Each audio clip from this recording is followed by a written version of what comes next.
બચાવ પ્રયુક્તિના પ્રણેતા કોણ છે? જવાબ આવશે એ ફ્રોઇડ. ત્યાર પછીનો પ્રશ્ન છે, બચાવ પ્રયુક્તિ કોઈના વ્યક્તિત્વના કયા વિભાગ સાથે સંકળાયેલી છે? ઈડ, ઈગો, સુપર ઈગો કે એક પણ નહીં? જવાબ આવશે ઈગો. ત્યાર પછીનો પ્રશ્ન છે, બચાવ પ્રયુક્તિ કોઈના કયા મન સાથે સંકળાયેલી છે? ચેતન મન, અર્ધચેતન મન, અચેતન મન કે એક પણ નહીં? જવાબ આવશે અચેતન મન. ત્યાર પછીનો પ્રશ્ન છે, બચાવ પ્રયુક્તિનું કાર્ય શું છે? નિષ્ફળતા છુપાવવાનું, ચિંતા હળવી કરવાનું, આવેગાત્મક દેખાવને રૂઝ લાવવાનું કે પછી ઉપરના ત્રણેય? જવાબ આવશે ઉપરના ત્રણેય. ત્યાર પછીનો પ્રશ્ન છે, બચાવ પ્રયુક્તિ કોના પર આધારિત છે? જવાબ આવશે બૌદ્ધિકતા, આવેગશીલતા, તાર્કિકતા કે પછી માનસિકતા? જવાબ આવશે તાર્કિકતા. ત્યાર પછીનો પ્રશ્ન છે, પત્ની ત્યારે નમસ્કાર એ કઈ પ્રયુક્તિનો શ્રેષ્ઠ દાખલો છે? યોક્તિકરણ, પ્રક્ષેપણ, ક્ષતિપૂર્તિ કે પછી ઉદ્ધવીકરણ? જવાબ આવશે યોક્તિકરણ. ત્યાર પછીનો પ્રશ્ન છે, મહેશ પોતાની જાતને સચિન તેંડુલકર સમજે છે, તેમાં કઈ બચાવ પ્રયુક્તિ છે? જવાબ આવશે તાદાત્મ્ય. પછીનો પ્રશ્ન છે, દ્રાક્ષ ખાટી છે એ કઈ બચાવ પ્રયુક્તિનું ઉદાહરણ છે? જવાબ આવશે યોક્તિકીકરણ. ત્યાર પછીનો પ્રશ્ન છે, પરીક્ષામાં પ્રથમ નંબર આવતા શાળાનું શ્રેષ્ઠ ઇનામ મળ્યું એ કલ્પનામાં કઈ બચાવ પ્રયુક્તિ રહેલી છે? જવાબ આવશે પરાગતિ.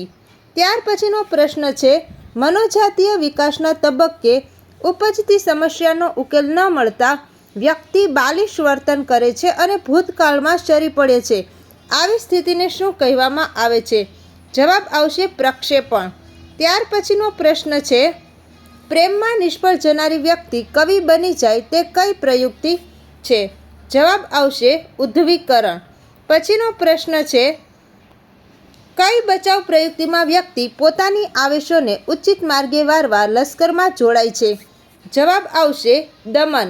ત્યારબાદ પ્રશ્ન છે, માણસે પોતાની મુશ્કેલી કે પોતાના અયોગ્ય વિચારો, લાગણીઓને બીજા પર મૂકે છે તે અવસ્થાને શું કહેવામાં આવે છે?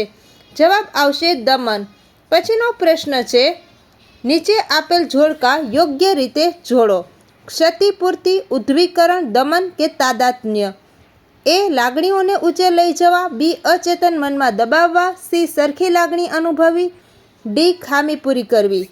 જવાબ આવશે બી ક્ષતિપૂર્તિમાં જવાબ આવશે ખામી પૂર્તિ કરવી. ઉદ્ધવીકરણનો અર્થ થાય છે લાગણીઓને ઊંચે લઈ જવા, દમનનો અર્થ થાય છે અચેતન મનમાં દબાવવા અને ત્યારબાદ મિત્રો તાદાત્મ્યનો અર્થ થાય છે સરખી લાગણી અનુભવી.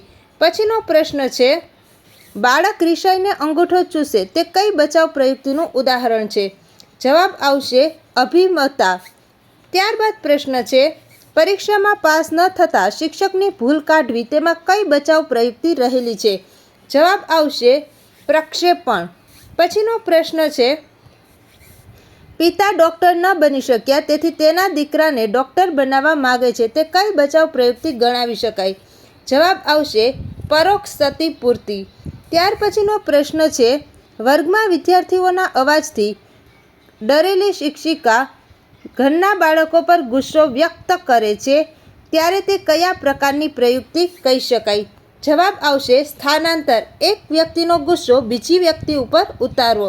ત્યાર પછીનો પ્રશ્ન છે મિત્રો, બાળકમાં મોટાભાગે કઈ બચાવ પ્રયુક્તિ જોવા મળે છે? જવાબ આવશે ધ્યાનાકર્ષણ. કે જ્યારે પણ બાળક રડવા લાગે અથવા તો તે કોઈ એવી પ્રયુક્તિ કરે કે જે આપણને ના ગમે, એનો અર્થ એવો છે કે બાળક પોતાનું ધ્યાન તમારી તરફ ખેંચવા માગે છે, એનો અર્થ થાય છે તો કે ધ્યાનાકર્ષણ. ત્યાર પછીનો પ્રશ્ન છે, કઈ બચાવ પ્રયુક્તિ ખૂબ જ સારી, સુવિકસિત અને હકારાત્મક ગણવામાં આવે છે? જવાબ આવશે ઉદ્ધવીકરણ. પછી પ્રશ્ન છે મિત્રો, સાગર ઓફિસના બોસનો ગુસ્સો ઘરે આવીને પત્ની પર ઠાલવે છે તો તે કઈ બચાવ પ્રયુક્તિ છે? જવાબ આવશે સ્થાનાંતર. ત્યાર પછીનો પ્રશ્ન છે, કટોકટીની વર્તમાન પરિસ્થિતિઓનો સામનો ન કરવાને બદલે પુખ્ત વ્યક્તિ બાળકની જેમ બાલિશતાભર્યું વર્તન કરે તે કઈ બચાવ પ્રયુક્તિ છે? જવાબ આવશે પરાગતિ.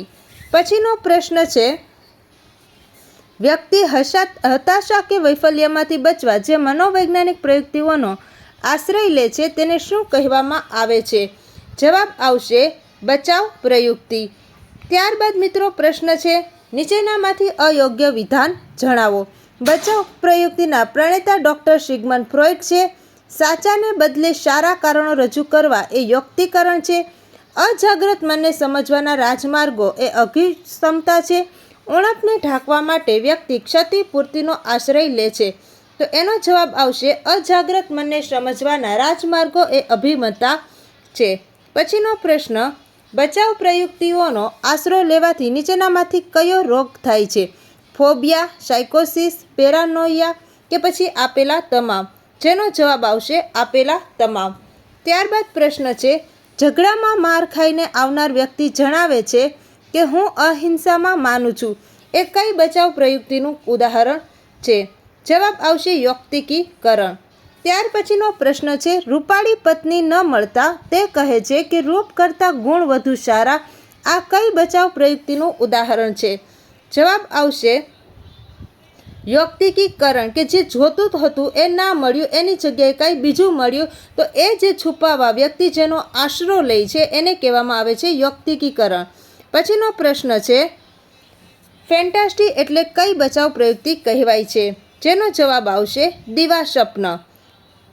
ત્યારબાદ પ્રશ્ન આવે છે, કઈ અવસ્થામાં બાળકો સહજતાથી તાદાત્મ્ય અનુભવે છે? જેનો જવાબ આવશે તરુણાવસ્થા. પછીનો પ્રશ્ન છે, બોસ કર્મચારી પત્ની ઉતરતી કક્ષા ઉપર ગુસ્સો ઉતારે તેવી પ્રયુક્તિ કઈ બચાવ પ્રયુક્તિ કહેવાય? જેનો જવાબ આવશે સ્થાનાંતર. પછીનો પ્રશ્ન છે, કોણ સ્વપ્નને અજાગ્રત મનને સમજવાના રાજમાર્ગો ગણે છે? જેનો જવાબ આવશે ડૉક્ટર સિગમન્ડ ફ્રોઈડ. કોઈ પણ પ્રકારની બચાવ પ્રયુક્તિના આધારે કોઈ વૈજ્ઞાનિકનું નામ પૂછવામાં આવે તો એનો જવાબ હંમેશા સિગમન્ડ ફ્રોઈડ જ આવશે. ત્યાર પછીનો પ્રશ્ન છે, બહાના કાઢવાની બચાવ પ્રયુક્તિ કઈ છે? જેનો જવાબ આવશે યુક્તિકીકરણ. પછીનો પ્રશ્ન છે, મેં તો એક જ કૂતરું મારે છે એ કઈ બચાવ પ્રયુક્તિ છે? જેનો જવાબ આવશે યુક્તિકીકરણ. ત્યારબાદ પ્રશ્ન આવશે, કઈ સંજોગોમાં કોઈના વ્યક્તિત્વની સ્થિતિ કેન્દ્રમાં છે? જેનો જવાબ આવશે દમન. પછીનો પ્રશ્ન છે, મુખ્ય ઉદ્દેશ ન પ્રાપ્ત થતાં અન્ય વિચારો કે તરંગોમાં રાચે તેને કઈ બચાવ પ્રયુક્તિ કહેવાય છે? જેનો જવાબ આવશે તાદાત્મ્ય. પછીનો પ્રશ્ન છે, એક ગરીબ વ્યક્તિ માને છે કે ગરીબીમાં જે સુખ છે તે ધનવાનમાં નથી. આ કઈ પ્રકારની બચાવ પ્રયુક્તિ છે? જેનો જવાબ આવશે અભિમતા. પછીનો પ્રશ્ન છે, જૂનો માણસ મોટક મેળવવાની કલ્પના કરે એ કઈ પ્રકારની બચાવ પ્રયુક્તિ છે? જેનો જવાબ આવશે દિવાસ્વપ્ન. ત્યારબાદ પ્રશ્ન છે, શિક્ષણ વર્ગની ડૂબાયેલા વિદ્યાર્થીઓ આંદોલન કરે, તોડફોડ કરે તો એ કઈ પ્રકારની બચાવ પ્રયુક્તિ છે? જેનો જવાબ આવશે આક્રમકતા. ત્યાર પછીનો પ્રશ્ન છે, કઈ બચાવ પ્રયુક્તિ વ્યક્તિ અને સમાજને લાભ થાય છે? જેનો જવાબ આવશે ઉદ્ધવીકરણ. ઉદ્ધવીકરણ એટલે કે એવી ક્ષમતા કે જે બચાવ પ્રયુક્તિથી તમે કોઈ સારા વિચાર કરી અને આગળ વધવાની કોશિશ કરો, એનો અર્થ થાય છે ઉદ્ધવીકરણ.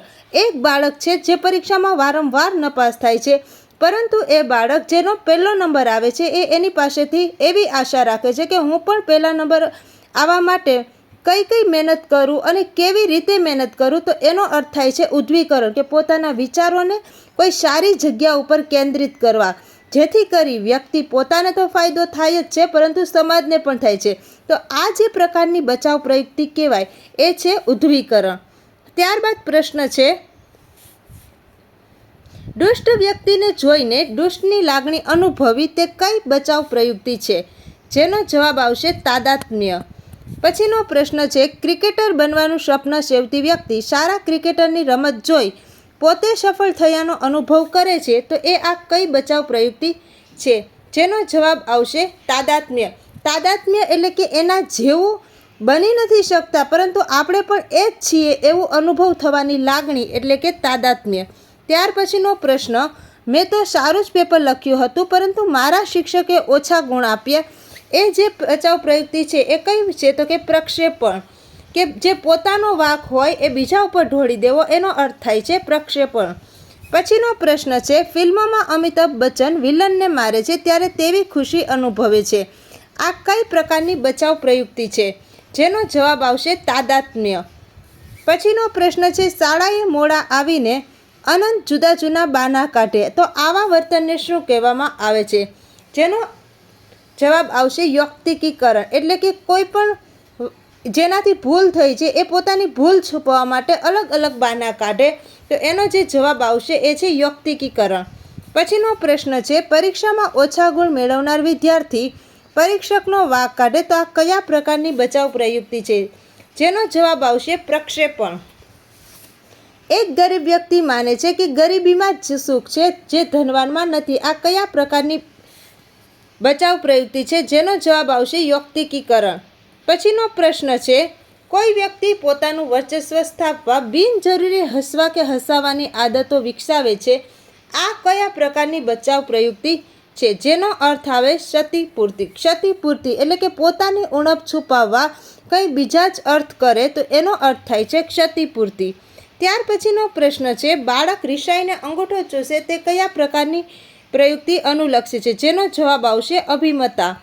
પછીનો પ્રશ્ન છે, પોતાના દોષો બીજામાં જોવાનો પ્રયત્ન કરવો એ કઈ પ્રકારની બચાવ પ્રયુક્તિ છે? જેનો જવાબ આવશે પ્રક્ષેપણ. ત્યારબાદ મિત્રો પ્રશ્ન છે, ગણિતમાં નિષ્ફળ જણાય તો તેને કઈ બચાવ પ્રયુક્તિ કહેવાય? જ્યારે ચિત્રકળામાં પ્રાવીણ્ય મેળવે તો એને કહેવામાં આવે છે ક્ષતિપૂર્તિ. પછીનો પ્રશ્ન છે, જીવનની સમસ્યાઓમાંથી મુક્ત થવા બાલ્યાવસ્થા તરફ જવાની પ્રવૃત્તિને શું કહે છે? જેનો જવાબ આવશે પરાગતિ. મિત્રો, આવા જ નવા MCQ જોવા માટે અમારી ચેનલને લાઈક કરો, શેર કરો અને સબસ્ક્રાઈબ કરો.